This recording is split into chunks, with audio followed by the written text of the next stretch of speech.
Біздің өзімізден трассаның бойын әсіресе қарасақ, қазір газ жоқ деген. Ол былай айтқанда ол да вынужден мера. Қазір экспорт ашып тұрсақ, біздің ішкі баға өсіп кетеді. Қазір 249-ның айналасында барып тұр. Бензин 700 теңге болу керек, оның бәрін. Қазір әділ бағасы қанша болу керек осы бізде бензиннің? Бағасы 600-800 теңге болса, бұл кәдімгі әлемдік бағамен бірдей болып айтқанда. Бұл жағдайдың барлығы осы біздің отандық нарыққа қалай әсер етіп жатыр? 70 миллиард тоннаға дейін тауып алады дейді ғой, дұрыс біз десең. Қазақстан мен ол компаниялардың арасында Қазақстан үшін тиімсіз. Біздің өзімізде жетіспеушілік басталады, неге десеңіз.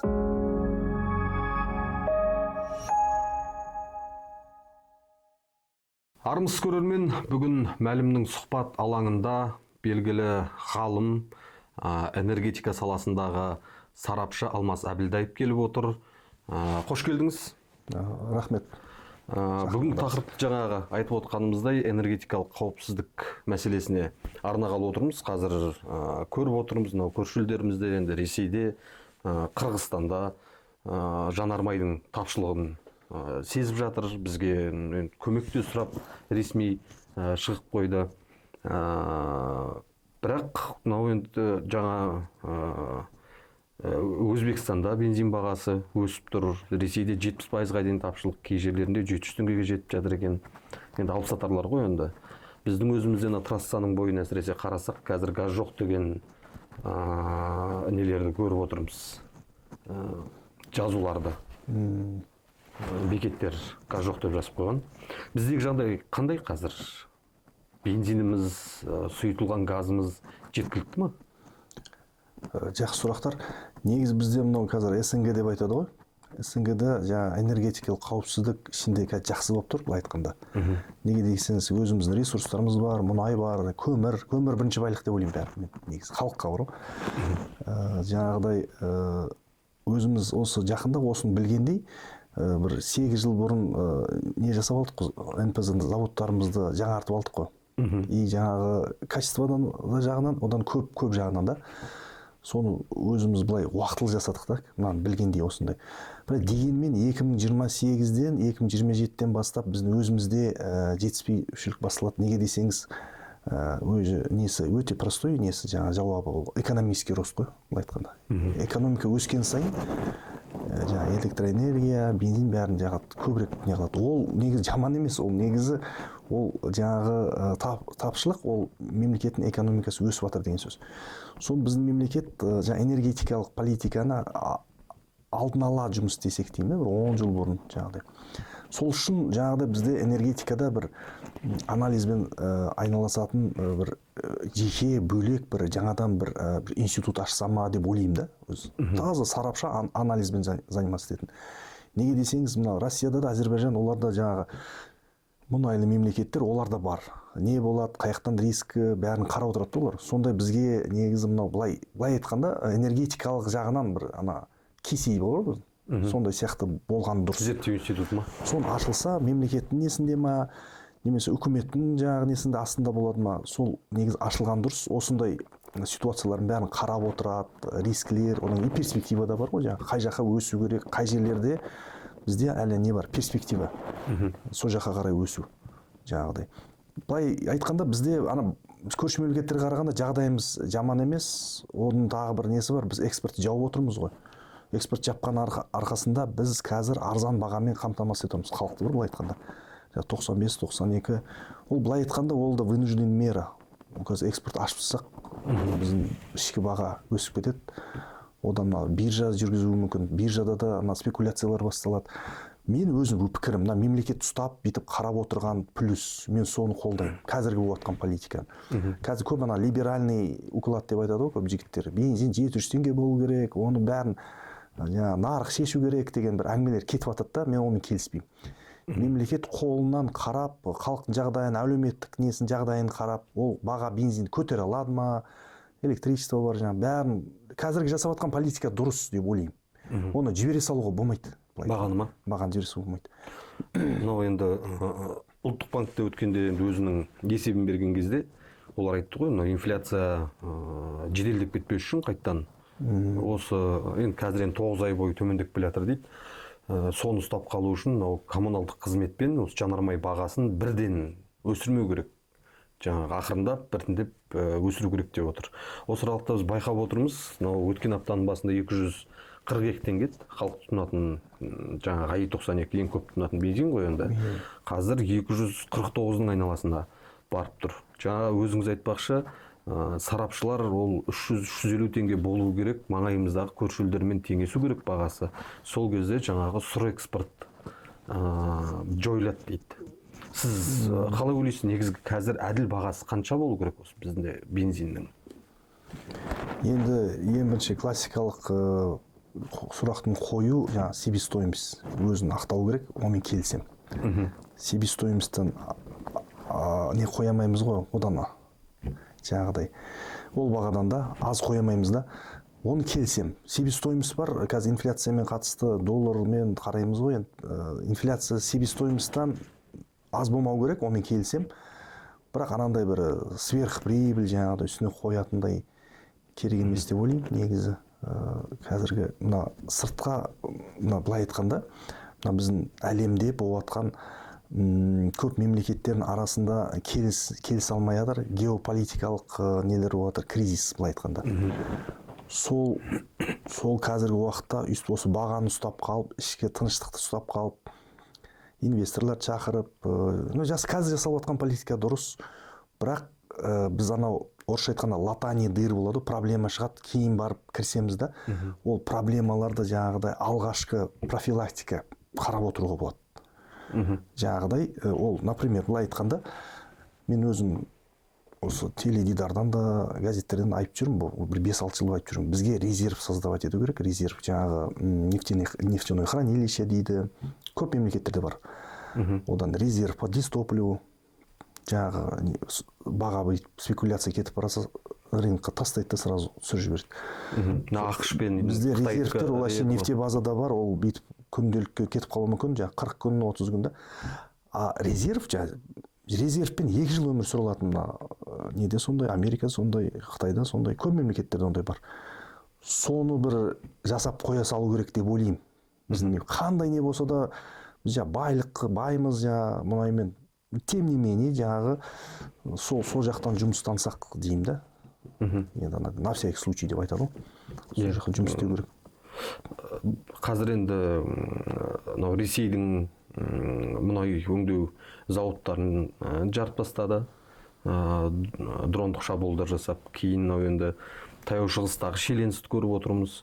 Бұл жағдайдың барлығы осы біздің отандық нарыққа қалай әсер етіп жатыр? Енді біздің 92-ге ғой, енді басында сұраныс көп болып жатыр. Жаңағы орталық Азия мемлекеттерден да, жаңағыдай түсінуге болады. Бірақ Россиядағы НПЗ шығып кеткен уақытша деп білеймін, ол бір жарты жылда бәрін не қылады, ремонттайды, жасайды, орнына келтіреді, ол уақытша не. Бірақ орталық Азиядағылар қазір көру керек, Россиядан басқа екінші покупатель болуы мүмкін деп. Сол бәрін көріп отыр, ішкі мемлекетте мұнайды көп сыртқа шығармай, жаңа НПЗ 10 миллион тоннаға қазір дополнительный мощностьтар соғып жатырмыз ғой біз, Шымкент, Новосибирск, Павлодарск. Соны көріп отырмыз, орталық Азияда біз жаңағы өзіміздің доля рынка бар ғой, жаңағы үлесімізді алып алуға болады екен. Оны Өзбекстанда түсініп қалды, қасымызда Қазақстан тұр. Россиямыз алатын жер жоқ қой, қараңызшы. Бұлардың Россиямыз алатын жер жоқ. Бізде қазір өзіміз 0-0 кеп тұр ғой өзімізге. Біз лишний бере алмай тұрмыз ғой. Түсінікті ол бар ғой. Бірақ келешекте жаңағы НПЗ-ларымызды күшейтіп, ішкі рынокқа біз 17-18 миллион толық қалдырып жатырмыз ғой. Соны 30 миллион қалдыру керек ғой. Сонда қазір Өзбекстанда баға 600-800 теңге болса, бұл кәдімгі әлемдік бағамен бірдей ғой былай айтқанда. Онда шығармай-ақ сол бензин қылып мұнайды. Сөйтіп барып Өзбекстанға сатсақ, жаңағы Әзербайжанда Россиядан зависит етеді. Қандай мұнайлы мемлекет болса да 95-тің көбісін сол жақтан алады былай айтқанда. Содан біз әйтеуір егемендіміз. Бірақ біз зимний дистопливо деген болады, Арктик, одан кейін май, масла, керосин жағынан бәрі Россиядан әлі не аламыз. Одан кейін бір резерв аламыз, 400 мың тонна на всякий случай жаңа дистопливодан, Россиядан. Бізге енді мұнайды көбірек ішке қалдырып көріп отырмыз ғой, жаңа бензин тапшылығы Центральный Азияда не отқан. Соны уже қалай вывод жасау керек та. осы бағытта жұмыс істейік, осы Центральный Азияның нелеріне нарықтарына кірейік дегендей қалай долгосрочный политика да, энергетический. Сол жақтан жұмыс істесек, соны аналитический компания нелер жаңағы организациялар соны мемлекетке жаңағы мына администрация президенткаға тартып сөйтіп отырса, бұл жерде басты қосу керек болып тұр конкретно. Мынау Қытайдан нені салықсыз кіргізу жағармайды. Бұл Ресейдегі қазіргі неге байланысты, дағдарысқа байланысты қабылданып отқан шешім ғой, 6 айға арналған. Яғни бұл Қытайдан жағармайды алып, импорттап, маңайдағы елдерге өткізу деген сөз ғой.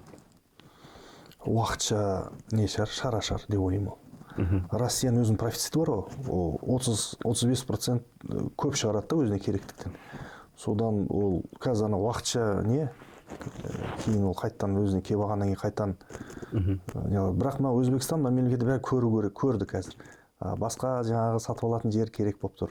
Соны бізге ол выгодно. Қазір, значит, бізге сол жерге өндірісті ұлғайту керек қой. Сол нишаға кіру керек. Болмаса жаңағы олардың НПЗ-лар бар ғой. Сол НПЗ-лардың 50% доля беріңдер. Сол кезде біз өзіміз мұнайды апарамыз. Сонда біз сол рыноктарына кіреміз. Ол біз кіргеннен кейін ол политика былай айтқанда. Значит, көп нәрсеге енді былай мягкая сила деп айтады былай айтқанда. Через жаңағы көп мемлекеттер, Россия, Саудовская Аравия через энергию өзінің политикасын проводить етіп отыр. Неге Орта Азияда бізде былай жасап қоймаймыз дегендей бар. Неге дергі ол қазір? Неге не болмай тұр? Лишний бензинмен не болмай тұр ғой бізде. Қазір өзімізде лишний болса біз соны жасайтын едік қой. Соны өсіруге не кедергі болып тұр деген ғой. Енді кірісіп жатырмыз ғой. Қазір завод 10 миллион тоннаға көбірек переработкаға жұмыстанып жатырмыз қазір. Ол да сразу болмайды ғой. 5 жыл керек қой заводты жасау. Одан көп біздің іштегі ТНК дейді, транснациональный компаниялар, бәрін сыртқа шығаратын мұнайды. Оны переговор жүргізу керек. Теңге Шевройлдан 5 миллион тонна алып қалу керек. NCOC-дан 5 миллион, вот новый тағы 10 миллион бар да. Деп, Теңге Шевройлмен жұмыс істеп, может Атырауда тағы бір НПЗ соғып алған дұрыс ба екен. Келешек мен 10-15 жылға айтып жатырмын да. Алдағы уақыттарда осындай. Бір современный жаңағы американецтермен жақсы переговор жүргізсек, сол тур Теңгизде сол месторождение қасында бір НПЗ жасап алсақ деген. Енді долгосрочный энергетический политика оның бәрін. Соның бәрін істеу керек деп ойлаймын да негізі. Оны аналитический центрлер керек, оны бәрін сұрап, бәрін айтып отыру керек. Жаңағыдай. Алдын ала жоспар құрып дейсіз ғой. Енді стратегия ғой былай айтқанда. Бірақ мен өзім ойлаймын, ол соған барамыз. Біз жаңағы кедергі деп жатсыз, ішкі рынокта мұнайды көп қалдыру керек. Ол строительство НПЗ тоже проблема емес, оны қазір бітіреміз. Мұнайды қалдыру керек іште көбірек. Вот этот политический проблема. Осын шешу керекпіз. Осы үлкен трансұлттық компаниялар жаңағы бізде үш кит дейді ғой енді. Солармен неше жылдан бері айтылып келе жатқан дүние ғой. Біздің арамыздағы келісімшарт Қазақстан мен ол компаниялардың арасында Қазақстан үшін тиімсіз шарттармен жасалған дейді. Ол енді 90-шы жылдардың басында енді разруха болып жатыр, келу керек болды ғой. Біз білмейтін мемлекет басында ол оправданно деп ойлаймын, келгендері, нелері бәрі. Бірақ мен білуімше осы мынау поручение дейді ғой. Соңғы мынау екінші президент келгеннен бері басталды, жаңағы NCOC деген қашаған бар ғой, компанияға 5 миллион тонн Министерство энергетикаға кәдімгі тапсырма берген. Мыналармен сөйлесіңдер, 5 миллион тонн іште қалдырайық. Қалай, в общем, сол шешімін табыңдар деп жұмыс не берген, тапсырма берген. Сол тапсырмамен бұлар 5 миллион қазір қалдырса, тағы басқа нелерден недропользователь дейді ғой. 10 миллион тағы қалдырған дұрыс та. Бұлар өздері программасын айтып отыр ғой, 35 миллион переработка жасаймыз деп жаңа. Өздері анонсировать етіп отыр ғой. Пландарында. Бірақ пландарында четкий не болу керек қой, механизм. Қалай істейді оны? Олар ана келісіп жатыр ма олар? Ол бірақ бір шетінен 2032 жылы Теңге Шевройлдың несі бітеді? Договор бар ғой жаңа. Соны пайдалануға болады. Создырып жатқанда жаңағыдай. Жаңа шарттар, жаңа нелер қойды. Жаңа условия, НПЗ соғасындар, біздің доля күшейеді, налог. Келісетін нәрселер ғой бәрі. Сол кезде не қылып қалу керек? Қанша 2026, 6 жыл қалды ма? 6 жыл ғой. Сол 6 жылда солармен переговор жүргізу керек қой. Енді самый крупный Теңге Шевройл 40 миллион тонн добывать етеді. республиканский бюджеттің 15%-тен көп береді ғой бір компаниямыз. Бізде осы жалпы қанша мұнай газ қоры бар, осы қазір қанша қалды? Енді доказан запас деп айтады ғой, где-то бір 4,5-5 миллиардқа жақын тонн баррель емес. Баррель 6,3-ке көбейтсеңіз, ол одан көбейіп кетеді. Ол жақсы запас. Одан қазір геологияны оятып, қазір қайттан жаңағы поиск активный геологиямен не қылатырмыз? Айналысып жатырмыз, к счастью. Соңғы бір жылда қазір программа, стратегия шығып жатыр. Біз мынандай 10 теңге ашсақ болады да. Мына бізде 6 бассейн бар. Соның 2-ақ бассейн жұмыс істеп отырмыз. 4-еуін әлі кіріспегенбіз. Перспектива былай. Кейбір геологтар, ғалымдармен сөйлессем, 70 миллиард тоннаға дейін тауып болады дейді ғой, дұрыста біздесен. Біздің жерден, Иә, біздің жерден. Ол жағынан байымыз ғой бір жақсы. Соны геологияны тоқтатпау керек. Ол да бірақ инвестиция көп не ғой жаңағы. Несі көп. Геология деген бастамадан результат алу 15 жыл керек. Бір қазір кірсеңіз, қанша 2040-тарда ма, соның результатын аламыз. Но тем не менее, мына көп запастарымыз азаяды ғой бәрібір түбінде. Мен бұл жерде айтып кетейін, қазақстанский добыча бар ғой біздің өзіміздің. Национальный. Біздің Қазақстан бизнесмендер тауып атқан. Олардың долларлары азайып баратыр. А ТНК-сы күшейіп баратыр. Даже кейін 90% ТНК-ның қолында болуы мүмкін. Соған кеп қалың. Сонда ішке қалай қалдырасың сен? Сол 17 миллионды қалдырыласың ба дальше? Соның өзі көп сұрақ болуы мүмкін. Содан күшті энергетический политика жүргізу керек, былай айтқанда. Не қылып, одан бұлар ТНК-ның артында мықты мемлекеттер тұр. США, жаңағы Англия. Поэтому олармен тоже гибкий подход жасап, сөйлесіп, ол бір күнде болмайтын нәрсе. Бірақ мемлекет күшейді, ситуация өзгерді, ол мен емес, халықтың сұранысы деп жайлап жасауға болады бәрін. Қол жетімді, тірлік былай айтқанда. Қолдан келетін нәрсе ғой. Енді мынау Ормұз бұғазының жаңағы шиеленістен кейін бұрынғыдай өтіп жатқан жоқ қой, енді танкерлердің өздері. Соның енді есебінен қазір мұнайдың бағасы қайттан сол 85 долларға жетіп тұр. Өткенде өзіңіз айттыңыз, ол асып кетсе 120 болуы мүмкін, бірақ одан өспейді деп. Жалпы осы біздің көрерменге түсінікті болу үшін айтсаңыз, мынау қымбат мұнай неге тиімсіз? Негізі мына әлем экономикасына мына пандемиядан кейін мына әлем экономикасы өз-өзіне келе алмай жатыр 2020-дан бері. Мына гиперинфляция болды. Бәрі мемлекеттерде инфляция, бізде де. Инфляция әлемдік проблема. Сол инфляция көп халықтың средний класстың доходтарын жеп қойған ғой. Содан бұрын экономика 2008-де 160-180 болса да көтерілетін еді. Экономика басқа еді әлемдік. Қазір 115-тен асса алмай қояды. Үстіп түсіндірейін де. Әлемдік халық ала алмайды деп айтайындар. Қарапайым сөзбен. Онда ОПЕК-те түсініп отыр. ОПЕК-ке де керек емес анандай қатты качели. ОПЕК-ті жеп көре бастайды. Соны ОПЕК әдейі жасап отыр деу мүмкін да. Содан ОПЕК болмаса вообще қиын болады. ОПЕК-тің несін айтып кетейінші осы. Бізге ОПЕК керек. Неге десеңіз, жерде сатушы мен сатып алушы бар ғой. Біз сатушының окопындамыз, былай айтқанда. Қарапайым сөзім келтіретіміз. Бізге неғұрлым баға биік болған жақсы. Әйтеуір себестоимостьтен да не болмау керек қой бізде месторождениелер әртүрлі. Кейбіреулер себестоимость 1 тонна жаңағыдай, бір тоннасы жаңағыдай өзінің добычасы өте биік та, су жаңағы бәрі жатқан эмбамный газдар сияқты.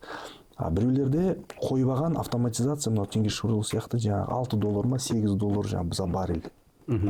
Затратты. Содан әр месторождение экономикасы әртүрлі. Содан общем биік болған жақсы да бізге баға. Содан біз жаңағы ОПЕК болмаса, былай бүйтіп нарыққа араласып, жаңағыдай регулировка жасамасақ, баға 15-20-ға түсіп кететін еді. И ол жалпы нефтяной отрасльға залал әкеледі. Неге десеңіз, ол отрасльға ешкім бармайды, ешкім қазбайды, тынады, ол 15 отырды, одан 200 болып кетеді қайтқан. неге десеңіз спрос кейін болады келеді, а мұнай болмай қалады. Неге десе мындай термин бар, недоинвестирование деген бар да. Есіз қазір бар ғой, пәленше буренияға, неге геологияға әлемдік неде жылына где-то 800 миллиард доллар жаратады, соны 300 жаратса, сол 500 жаратпаған кейін шығады бәрібір. Бағамен айырмашылығы ма? Енді әр месторождение истощается, оның жаңа орын жауып отыру керек. Халық өсіп жатыр планетада. Прирост, жаңа месторождение халықтың өсімін опережающий темпе жұмыс істеу керек. Экономический неде ғой бәрі. Содан қазір инвестиция болмаса әлемде, мұнай бізге керек бір 60 жылдай болады әлі. Бізге қорықпау керек. Геология, жаңа бурение бәрін дамытып, қарап, ол былай двигатель внутреннего сгорания машинаға пайдаланбаса да, нефтехимияға керек. Химический отраслы мұнайдың өзі да. Медицина болсын, автомобиль строение бәр жерде ғой. Ол бәрі керек болады. Біреулер қазір анау бір жасыл экономика деген, энергетический переход деген нелер айтады, мен скептически қараймын оған. Адам мына табиғатпен не қыламайды, табиғатпен управлять ете алмайды. Ол күн бүгін бар, ертең жоқ, жел бүгін бар, ертең жоқ. Оны мен өзім қарсы емеспін да, бірақ оны бір анандай бір стратегический генерация, бір гарант жаңа электронический производство деп айтуға қиын да, үйтіп қоюға. Оны как бір запасной вариант болмаса. А ертең жаңағы бір-екі тест шығара саласың, оны жасыл экономика жабады деп, -40 болады. Анығы қатып қалса нелер жаңағы, ветрогенераторлар. Не болады? Ол кім ответственность несет? Оны халықтың өзі айтады, біз специалистіміз ғой, не ойланбадың дейді. Мына, допустим, кейбір мемлекеттерде айтады, атом энергетикасы керек емес, кейін біраз уақыт өтіп атом энергия дамып кеткеннен кейін, біздің не сұрайсың, біз не білеміз, сендер ғой специалист, неге бізге қарадыңдар дейді ғой. Содан кейбір мемлекеттер Эрдоган, Мирзиёевтер қарап атқан жоқ. Біз әйтеуір легитимизировали это решение. Неге десеңіз, біз референдум өткіздік. Ол мемлекеттерде просвещенный авторитаризм дейді ғой енді. Істеп жатыр да, Турцияда да. Атом энергетикаға келетін болса, ол екі қолмен қолдаймын, өте дұрыс әңгіме. Жаңағы біз технология болды ма бізде? Төртеу емес, қазір екеуі әңгіме болады реально, былай айтқанда. Бірақ ол керек нәрсе біздің мемлекетке келешекте. Бұл жасыл неге кіреді ғой? Таксономия деген бар. Ана халықаралық термин. Таксономия дейді соны. Ана көк нелер кіретін. Жаңағы энергия шығаратын. Күн, жел, соны таксономиядан жаңағы бұл атом энергиясы кіреді өрге. Одан атом энергия бір орын тұрған жоқ қой, дамып келе жатыр ғой. 3+ біз соғамыз. 4-ші поколение жаңағы. Одан бір жақсысы бұл жерде жаңағы несі бар ғой, отработанный ядерное топливо пайдаланған. Соны қайтып екінші циклмен пайдалануға не қылып жатыр. Как бы цикличный болып жатыр. Айтқанда екінші рет пайдалануға отработанный ядерное топливо. Сол уақытта жұмыс істеп жатыр ғой. Неге десеңіз, біз технологически дамыған мемлекеттердің ішіне кіреміз, одан кейін ғылым жаңағы бәрі дамиды да, ол одан өзіміз по жаңағыдай бірінші орындамыз по добыче урана. Сөйтіп отырып, атом реактор болмаған дұрыс емес деп ойлаймын, негіз бар. Осы халықаралық, шетелдік бақ, жаңа өзіңіз айтып отқан еді, ОПЕК бізге керек деп отырмыз ғой, бірақ сол ОПЕК-тің ұстанымын қолдағанымен жаңағы оны бұзып отыр дейді Қазақстанда. Артығырақ мұнай өндіреді дейді. Бұл қаншалықты рас ақпарат? Ол бар, бірақ біз емес, 3-4 мемлекет шығып кетеді. Енді ол білмеймін қалай болатынын. Бізге былай қатты претензия беріп жатқан жоқ қой. Кейбір мемлекеттер өзінің квотасын не добирает. Бізге енді қазір кейбір сарапшылар айтып жатыр, ОПЕК плюстан шығып кету керек дейді. Қазір не выгодно да бұл айтқанда. Мен сол нені бір 70% қолдаймын. Шығып кету ма? Бұрын кезінде ол керек шара болды бізге. Қазір біз добыча көп. Завод 3 поколение осы теңге шығып. Бізге көбірек табыс болған дұрыс қой, бұл айтқанда. Шығып кететін, былай қарасаң, оның несі де бар. Бұрын мен қолдаймын. Қазір мен қарап отырып, бізге уже біз Қазақстан интересіне қалай. Еуден көп шығып кететін болса, мен оны қолдаймын. Ол қайта қысым көрсетіп, бағаны сүріп жібермей ме? Енді олар әлемдік добычада біздің долямыз ондай айтатындай бір қалай погода жасамайды ондай. Рейтингтерге қарасаң бір жоғары орындарда тұрмыз да, бірақ іс жүзінде енді бір жағынан бағаның 55 осы 100 теңгенің айналасында тұруының өзі де, мынау енді әшейін сұйытылған газды айтып отырмын, оның өзі бізде енді Автогаз ба? Иә, қордың көптігін білдіріп отыр ғой. Осы жерде бір справка бере салайын. Негізі бұл эксперимент автогаз пайдалану мынау батыс региондарға арналған нәрсе ғой. Ол мемлекетке былай мемлекеттің бәріне береміз деген ондай не болмаған ғой бұрыннан 20-30 жыл бұрын. Сөйтіп халық бұл арзан, одан кейін не осыған қызға бастаған, одан кейін басқа региондарға тасу бастады, автогаз қылып бар ғой. Сөйтіп негізі ол бұрыннан бұндай задача болмаған, бәрін автогазбен қамтимыз деген ба? Ол кейін бар қызығушылық болғаннан кейін мен энергия амал жоқтан болған кірісіп кетті ғой, как поставщик, как обеспечитель, былай айтқанда бар ғой негізі. А былай ол жиженный газбен жаңағыдай халыққа қамтамасыз етемін деген не болмаған негізі задача. Бұл шығып кеткеннен кейін өзі бір 20% дефицит қой жалпы бізде. Содан білмейтін адамдар жаңа бүйтіп келтіреді да, үйтіп жатыр, бүйтіп жатыр. Ондай болмаған задача. Негізі оны 70-ші жылдары осындай жиженный газға екінші бір көмір сияқты пайдаланамыз десе, ол мемлекеттік өзде задача қойылатын еді. Одан екінші вопрос бар. Бұл жиженный газ немен шығады, жаңа мұнаймен, попутный газмен шығады ғой. Содан ол көп жерлерде Өзбекстан, Украинада метан пайдаланады. Бізде жиженный углеводородный газ. Бұл жерде де разница бар. Бірақ олар изначально сол мемлекет сондай стратегия болған. Өзбекстанда почти 70% метанмен жүреді. Бұрын автобустардың астында тұратын еді ғой метан. Қазір де сондай. Украинада сондай. Бізде ондай болмаған. Бізде электроэнергия мен жылу уголь, нефтянкамен ақша табамыз. Бүйтіп бөлінген ғой бәрі. 90-шы жылдар бүйтіп стратегия бәрі болған ғой. Соны газды онша бұл қатты вниманиеға алмаған ғой. Сол кездерде жиженный газ бұл керек, бұл да бір энергия баланстың ішінде отыру керек деп не болмаған. Енді қазір соны наращивать етіп жатыр ғой қазір соны. Тапшылыққа. Осы мынау Атырауда үлкен ГПЗ соғылып жатыр ғой. Одан мына өзенде соғылып жатыр. Газ енді профицит болады. Экспорттауын бір-екі жылда бітіреді заводта. Атырауда, по-моему, енді жыл сдача. Енді автогаз мемлекетімізде не тапшылық болады. Одан да асады деп ойлаймын. Көмірдің жайы қалай болып жатыр? Негізінен бізде көмір жеткілікті. Мен көмір бұрыннан енді біздің бас неміз ғой. Энергетикалық қауіпсіздіктің несі, не деп айтады еді? Виды. Содан көмірден кетпеу керек деп ойлаймын. Неге десең, кете алмаймыз да, былай айтқанда, реально айтатын болсақ. Ол қазір әлемде, Қытайда 92% көмір пайдаланады да. Олар басты қоса бастады, ғылымды қоса бастады. Осы не істейміз, экологияға мұндай залал болмау керек деп, содан жаңағыдай тецтар соға бастады. Сверхкритика деп айтады. Өзінің технологиясы бар. Фильтрлармен бір котельнялар жасайды. Жаңағы печтер. Современный жаңағы. Соны біз Қытаймен соны бір жақсылап бір келісім сөздерге келсек, барып Қытай сол технологияны бізге берсе, біз 37 тец, енді 11 критический қызыл зонада жай жаңағы ескіріп жатқан нелерін бәрін ауыстырсақ, сонда көмірден кетпей болады. Көмір деген мынау электр қуатымен жаңағы жылуды ұстап қалуға болады да. Арзан ғой негізі. Бағасын ба? Сол арқасында 10-15 жылдағы ұстап тұра аламыз бағаны. Мұнайдай су сата беруге шетелге. Шетелге сатып, бензин қылып сатуға болады біздің көршілерге. Көмірді жаңа технологиялар тецтарды соғылсақ, осы жерге соны жасайсақ, соның государственный воля болса, көмірден кетпей қою керек.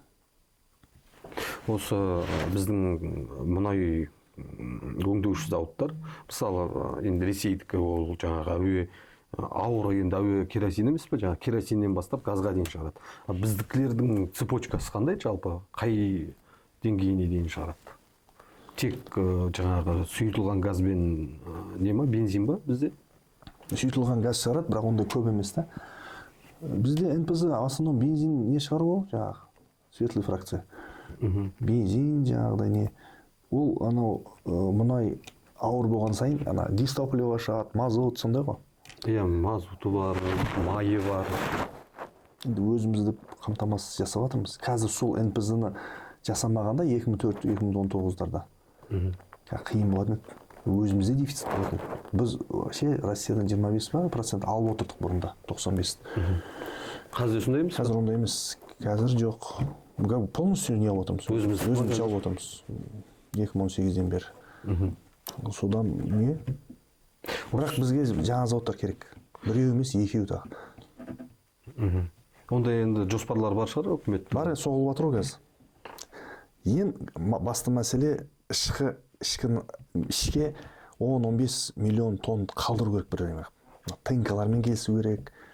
Бір мемлекеттік бір тапсырма болу керек конкретно. Қалай істейміз, кім, қай жерде запастар болады, қай жерде резерв, қай облыста резервтер создавать етеміз деп енді терең, одан кейін алыс не болу керек стратегия. Резерв деп айтып отырмыз ғой, енді өзіңіз айттыңыз, жаңағы ақш-тың, Қытайдың резервтері бар. Өткенде қатты бір дағдарыс болған кезде олар сол резервтерін босатып жіберді да. Европада, Японияда бәрі сөйтіп. Иә, сөйтіп сол жаңағы қымбатшылықтан бір өтіп тұр ғой енді. Енді Американың өзінде мұнайы бар ғой, қазір ол мировой импортер еді, қазір мировой экспортер қазір. Иә. Оларға ондай проблема көп болмайды қазір. Ол проблема екінші. Американский НПЗ-лар жаңағы тяжелый нефтьқа ориентированный, да? Тяжелый нефть Иранда бар, Россияда бар, Венесуэлада бар, көп мемлекетте жоқ. Тяжелый нефттен дистопливо көп шығады. Ол бір мына бәрі ойлайды, бәріне легкий нефть керек, ондай емес. Көбінесе тяжелый нефть керек. Тяжелый нефттен дистопливо, стройка, тяжелый промышленность болсын, дистопливо понимады ғой. Мына американский экономика тяжелый нефть керек. Олар оны Канададан да алады емес пе? Канададан тяжелый емес пе? Алады олардан да. Олардан алып тұрады. Содан бұларға тяжелый нефть керек. Біздің Юрал с Россияға жаңағы кепко деп айтамыз ғой. Ол да өте востребованный. Өте востребованный мұнайымыз біздің. Әлемдік нарықта да. Ол плюс. Азербайжанда да Азери Лайт ол не? Легкий. Брендке жақын. Брендтен вышынар.